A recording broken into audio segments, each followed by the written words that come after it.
ইলোৰা বিজ্ঞান মঞ্চৰ উদ্যোগত নলবাৰী নিষ্পকোৱাত অন্ধবিশ্বাস আৰু কুসংস্কাৰ দূৰীকৰণ সম্পৰ্কে সজাগতা সভা।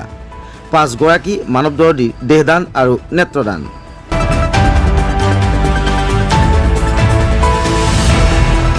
বিজ্ঞান মনস্কতাৰ প্ৰতি নৱপ্ৰজন্ম তথা সমাজৰ প্ৰতিটো শ্ৰেণীৰ লোকক সজাগ আৰু সচেতন কৰি তুলিবলৈ আজি নলবাৰী নিষ্পকোৱাত অন্ধবিশ্বাস আৰু কুসংস্কাৰ দূৰীকৰণ সম্পৰ্কে ইলোৰা বিজ্ঞান মঞ্চ নলবাৰী শাখাৰ উদ্যোগত আৰু পকোৱা হাইস্কুলৰ সহযোগত এখন সজাগতা সভাৰ আয়োজন কৰা হয়। পকোৱা হাইস্কুলত দুপৰীয়া 12 বজাত ইলোৰা বিজ্ঞান মঞ্চৰ 22 সংখ্যক প্ৰতিষ্ঠা দিৱস আৰু ইলোৰা ৰায়চৌধুৰীৰ মৃত্যুবাৰ্ষিকী উদযাপন উপলক্ষে অনুষ্ঠিত হোৱা উক্ত সভাত মুখ্য বক্তা হিচাপে উপস্থিত থাকে হোজাইৰ ৰবীন্দ্ৰনাথ ঠাকুৰ বিশ্ববিদ্যালয়ৰ অৱসৰপ্ৰাপ্ত শৈক্ষিক পঞ্জীয়ক ডক্টৰ দিবাকৰ গোস্বামী। আনগৰাকী আলোচক হিচাপে উপস্থিত থাকি বাঘমাৰা মহাবিদ্যালয়ৰ অৱসৰপ্ৰাপ্ত উপাধ্যক্ষ জগদীশ কলিতাই সকলোৱে উপকৃত হোৱাকৈ তাৎপৰ্যমূলক বক্তব্য প্ৰদান কৰে।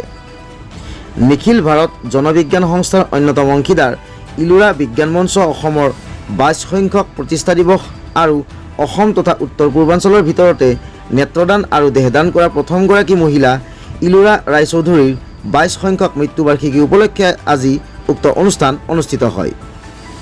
ইলোৰা বিজ্ঞান মঞ্চৰ নলবাৰী শাখাৰ সম্পাদক কালীনাথ গোস্বামীয়ে উদ্দেশ্য ব্যাখ্যা কৰা অনুষ্ঠানটোৰ প্ৰাৰম্ভত সমাজ হিতৈষী বিনোদ চৌধুৰীয়ে ইলোৰা ৰায়চৌধুৰীৰ প্ৰতিকৃতিত বন্তি জ্বলায় আৰু মাল্যাৰ্পণ কৰে শিশুৰোগ বিশেষজ্ঞ ডাক্তৰ মনোৰঞ্জন শৰ্মা সহিতে মঞ্চৰ সদস্যসকলে। ইলোৰা বিজ্ঞান মঞ্চ অসমৰ অন্যতম শাখা নলবাৰী উদ্যোগত হোৱা আজিৰ এই অনুষ্ঠানতেই আনুষ্ঠানিকভাৱে দেহদান ঘোষণা কৰে ক্ৰমে হীৰেন্দ্ৰ নাৰায়ণ দত্ত, দিলীপ দত্ত, দময়ন্তী দত্ত আৰু পদ্ম হালৈয়ে। লগতে নেত্ৰদান কৰে সুমিতা দেৱীয়ে।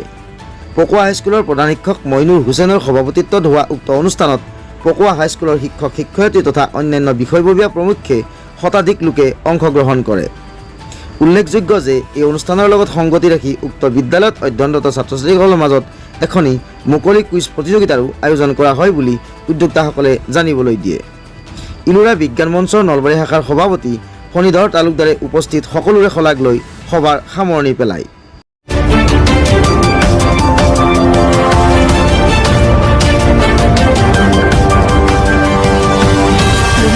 প্ৰতিবেদক লাইভ পোহৰৰ দিশে এখোজ।